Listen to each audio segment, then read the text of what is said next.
My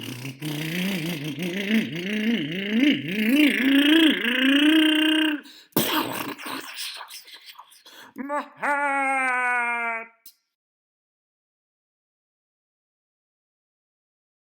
Alright, so now I just need to mate the rear end of the vehicle with the front end.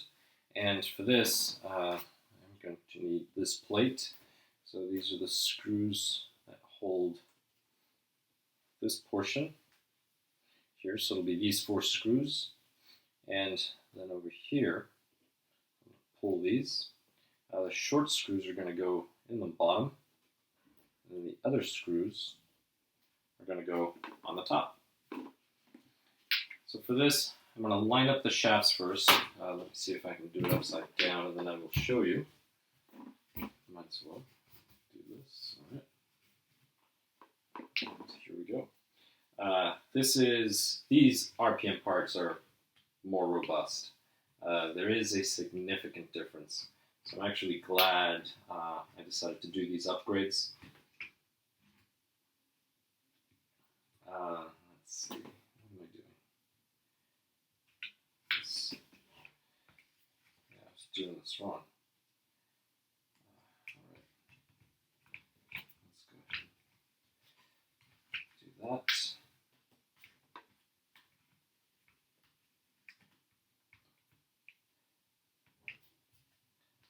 Let's see.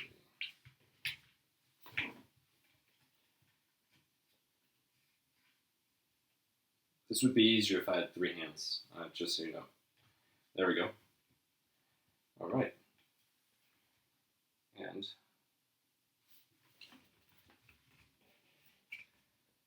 so this will go here. Perfect.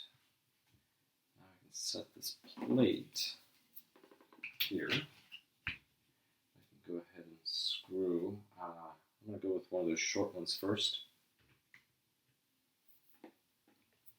And it's going to be a Phillips 2 for everything. The only time you're going to be using a Phillips 1 is for those small differential screws that hold the gear onto the differential. I'm just going to use that one. Oops, and there goes the shaft, which is generally the hardest part to install. Well, whatever. I'll do this one first. I guess I'm going to recommend that you install, or that you install 2 of these screws first on this lower skid plate, and then after that put the rear end together. I'm doing this to show you on the camera. It was really just to show you how to input the shaft, but to be honest, I would have installed these screws, the ones that go to the chassis, to the bulkhead first. But don't worry about it. I'll get it installed. As long as this is on camera and I get good recording out of it, a good recording, everything will be fine. Alright, let's see. There we go. Alright, now I'm going to go to the back. So for the back, I'm going to use these.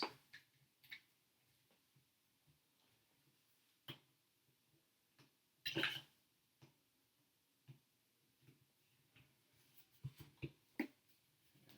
here we go.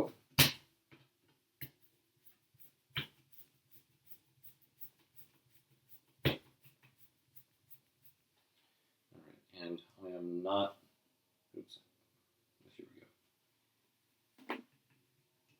My arm was blocking the correct screws, so first I thought I had taken one of the short ones instead of one of the medium ones. I can't see.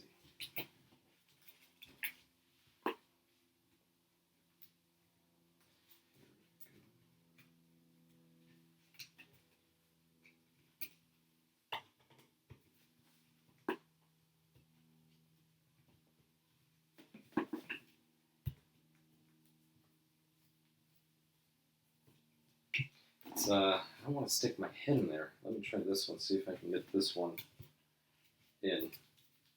Just don't want to put my head under the camera although that would be easier. But alright, that one's close enough. I'm already here, might as well.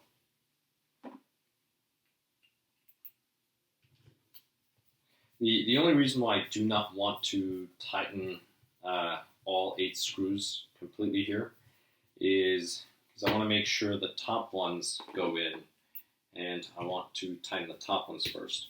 That's the reason why. If not, then I'm going to be pulling on the plastic, compressing it, just trying to get it to fit. So this is the reason why. So I still get a little bit of play. I don't need to install those yet. That is there, the shaft is there. And I'm going to go ahead and install these top ones. And those you need to install first before mounting the engine. So keep that in mind. Do not get overly excited and start mounting the engine first, or else you're going to find yourself removing the engine to install those. That's actually, when I was doing the teardown videos, that's what ended up happening. You really want the engine to be on, but just take your time, make sure you're assembling everything correctly, everything else first, you're assembling it correctly. Alright, that one I'm going to go ahead and tighten all the way, this one all the way, although usually you want to set all 4 before you go through and tighten, just in case something's slightly off square, but I'm not worried about it. Here we go. Now in the rear, I decided to keep the stock bulkhead. I do not feel the need to replace the rear one. If I break it, I will at that point, and I will probably go with the RPM. The front, as I mentioned before, it was already broken. Where the bumper screws onto, that was broken already. So I figured I might as well replace it since I was installing a bumper on there. And there it is. So now that these are tight, I can go ahead and flip this over, and now I shall go ahead and tighten these 4 completely. And then I'll deal with these 4 over here. And almost there, all right. I wonder if this is supposed to go in. Nope, it doesn't fit. It does go on the outside. All right.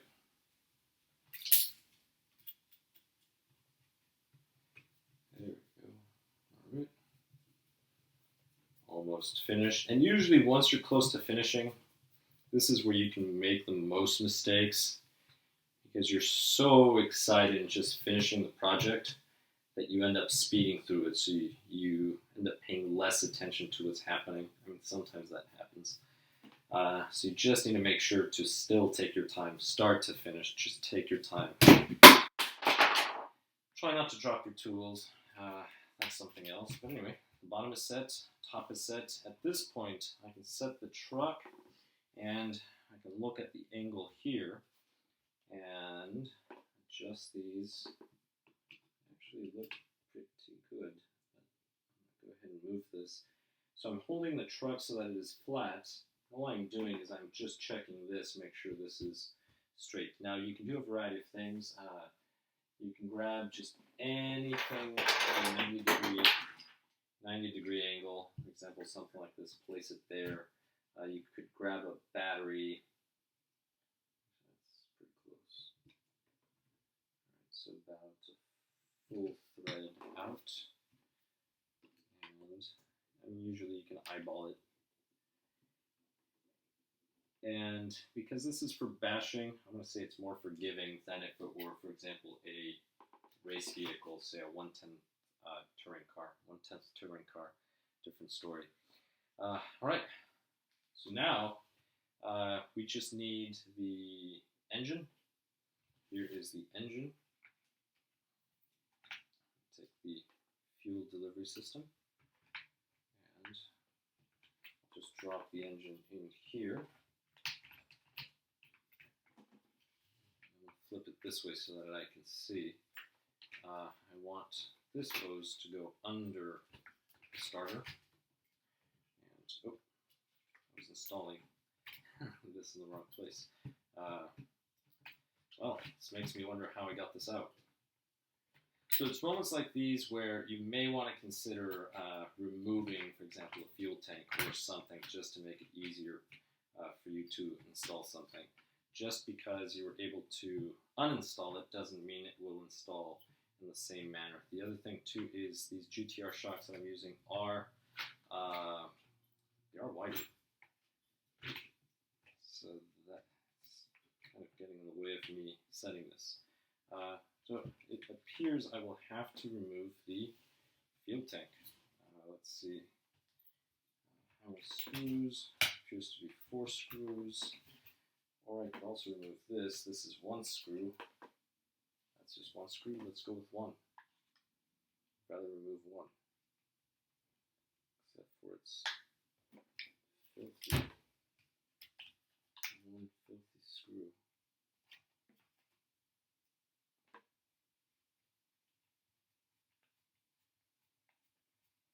we go.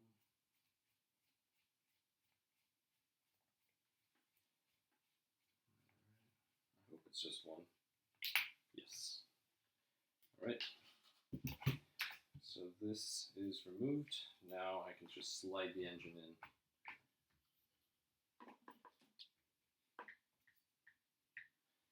Alright, perfect. The wires out of the way. And now I can go ahead and drop this back in and install that screw.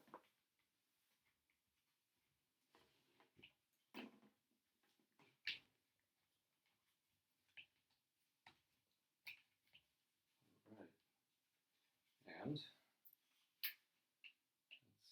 I should probably attach the carburetor first. Let me see.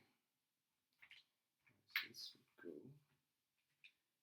The engine's not all the way, or it should be. And I'm thinking, because of the tune pipe, let me see. Alright, there we go. Yeah, I should attach that carburetor link first. Do that. Perfect. Alright, that snapped right on. And I'm actually going to try not to get the shirt dirty. Oh, I already did. Alright.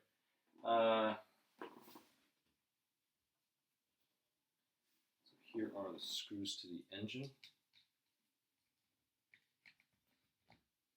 Just going to set some of these in, just so the engine doesn't fall out, because I will be flipping this. So there's one of the screws. Let's go ahead and place another one in there. Now, they used to make, they probably still do, make an aluminum motor mount. Keep in mind that if you go with an aluminum motor mount, it is lighter, but you're getting rid of some of the weight down low, which means that's going to raise your center of gravity. So on something like this that already has a high center of gravity, that is something you may want to reconsider. So in other words, do not get the aluminum engine mount.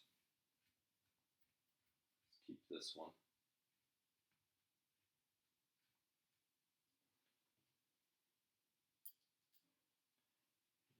Here we go. It's nice that it has that little cutout. Alright, good. So the engine is there. I can go ahead and set the tune pipe in there. Good. Carburetor is attached. So this should work. It is working. Perfect. I have to set the mesh and then I can tighten this. But I also need to run the fuel line to the carburetor. And this is coming off. Let's go ahead and press that in. And there it is. Perfect. All right. So at this point, just need to set the mesh. That is way too tight.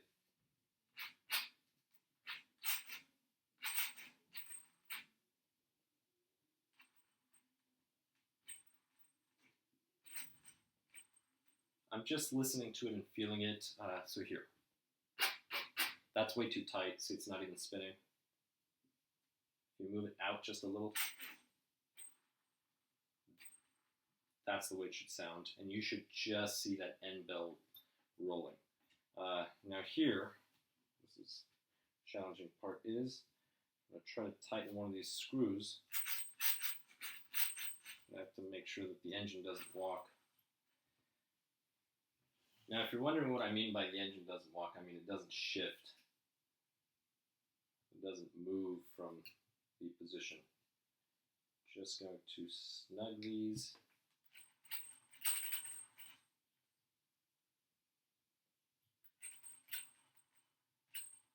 That's fine. That works. And again, you could always use a piece of paper, just place it between the gears. That works. Let's snug this other one.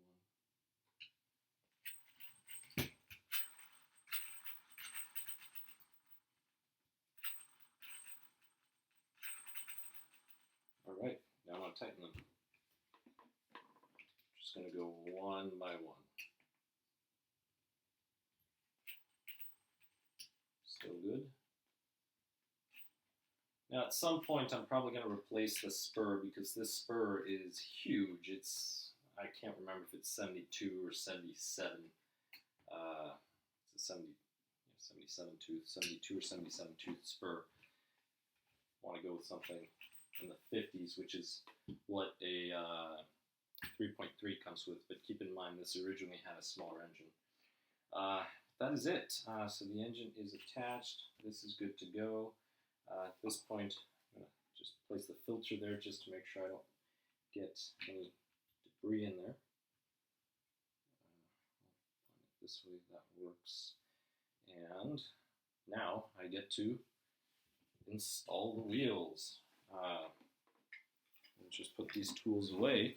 And for the wheels, just remember you need an 8mm driver.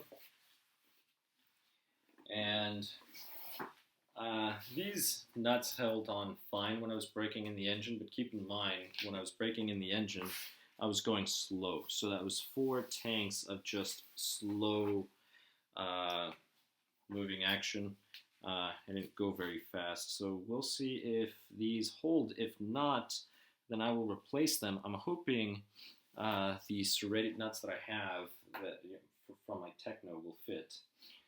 So this is the front end, so the chevrons should be pointing that way. Therefore, this tire will go here. This tire will go here.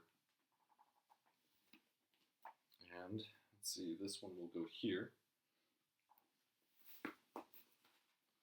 And that one will go there. So let me go ahead and see. And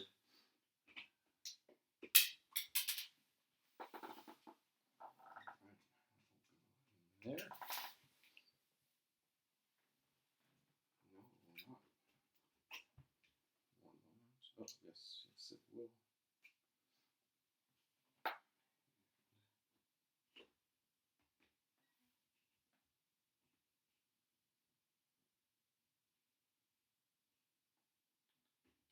Can't seem to find it.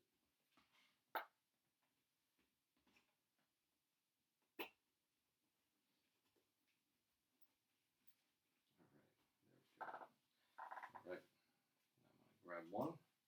So I'm going to do the right side first, because that happens to be the way it's oriented right now.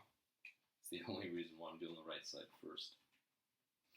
All right, let's go ahead and place this one.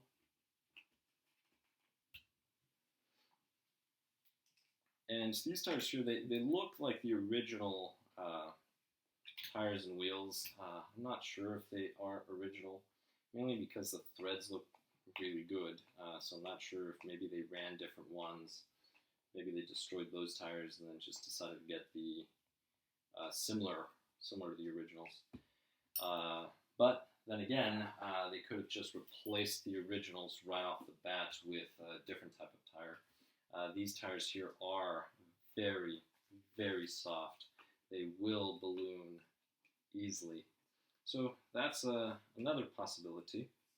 I'll set that there. Well, that's not cooperating. which is all right.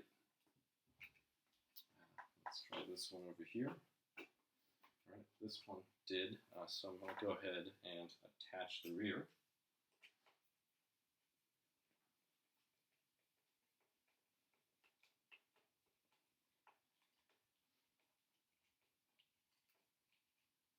I'm almost finished. Well, with the tires anyway. In my mind, as I'm doing this, I'm debating whether or not to replace the steering servo, but I do not have a stock-like steering servo. I do have one that would be good enough for now, but eventually I think I'm going to get the metal Traxxas Servo to install in it. But that is it. This has quite a bit of a rake up front compared to the rear. It feels so much better now. I'm not going to drop it on the table. It'll probably knock the camera off. I mean, you can already see this is wiggling. Now the camera, the offsets look. This is huge. Offset is huge with these RPM arms. The wheels are the same front. Yeah, I mean this is a huge offset. Maybe I'll replace the fronts, but what I like, if you look at the rear, look at this arm. There's a lot of space for those GTR shocks to just move up and down. Versus the front, you don't have that much space. I mean, it's not binding, not a big deal, but here you get a lot more space. So if you do get a branch stuck in there, it's not going to mess up your spring. I'm really liking this. I can't wait to run it. But you know what? I should definitely replace that servo. That servo horn, sorry, I said servo, I meant servo horn. That servo horn, that's the same style servo horn that you would find on a Slash, Traxxas Slash, which is a much, much lighter vehicle than a Tmaxx. There's a significant weight difference between them. Now, I have not weighed this Tmaxx, but I would not be surprised this Tmaxx was, 4 kilos. Over 8 pounds, closer to 9. Next thing you know, it's even more than that. Versus a Slash is under 3 kilos. It's probably about 2.5 kilos.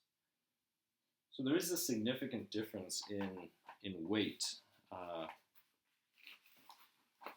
between the two. And when you're running, especially on a four-wheel drive vehicle, if you use this style servo saver, you're not going to steer when you're on power, because when you're on power, the shafts want to straighten out. So your servo is fighting that force. Alright, so we have this. I don't think I need that. I do not need this little cap. I'm going to pry this out. Alright. Let's pry it out. Just carefully. Here we go. And this should just sit there. I mean, this servo horn used to be on a Slash, so I know it should fit. It was a Slash LCG. Here we go.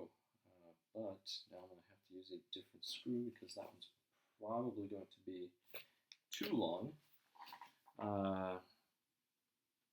And the screw type that I want to use is a different one. So I want the one with a different head. Actually, you want to use those flat ones for servos. And I'll show you what they look like.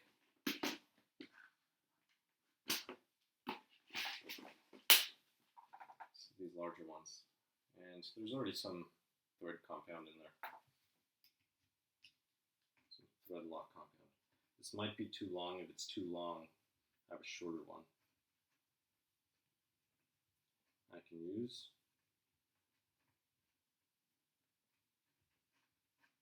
Alright.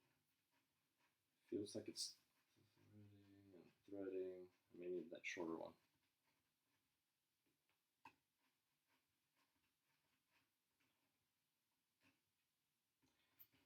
definitely go with the shorter one.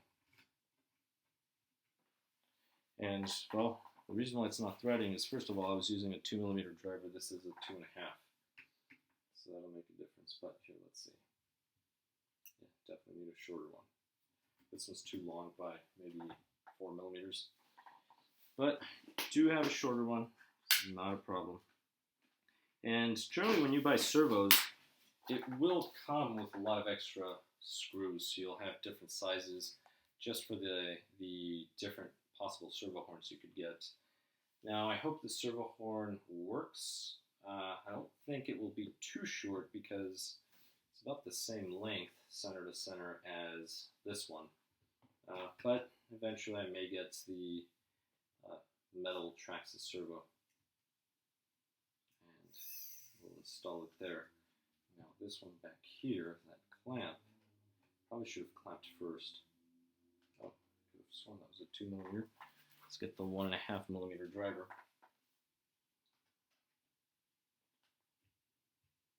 I'll actually do that first. Let me loosen this. And I'm just clamping on. Now that I've clamped on, there we go. And I may need a shorter screw here. Not quite sure, but I'll measure. I'll estimate. No, should be fine.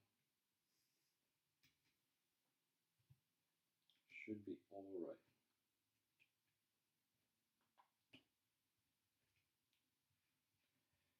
And I did not add a little more Loctite, but it wouldn't have hurt. And if I lose this screw, I will let you know later.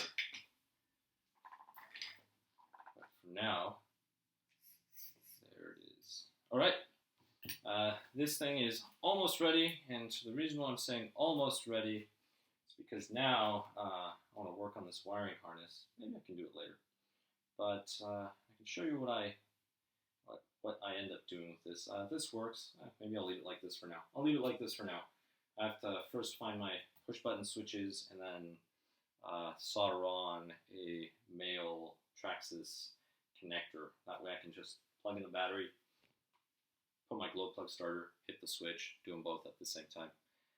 Mainly because I need that switch so I can run fuel to the carburetor, as I showed you in some of the videos. But other than that, man, this suspension is much nicer. The front is softer than the rear. I did that on purpose, and I'm going to try it out. That feels so nice. Anyway, other than that, I have to clean up, but thank you so much for watching.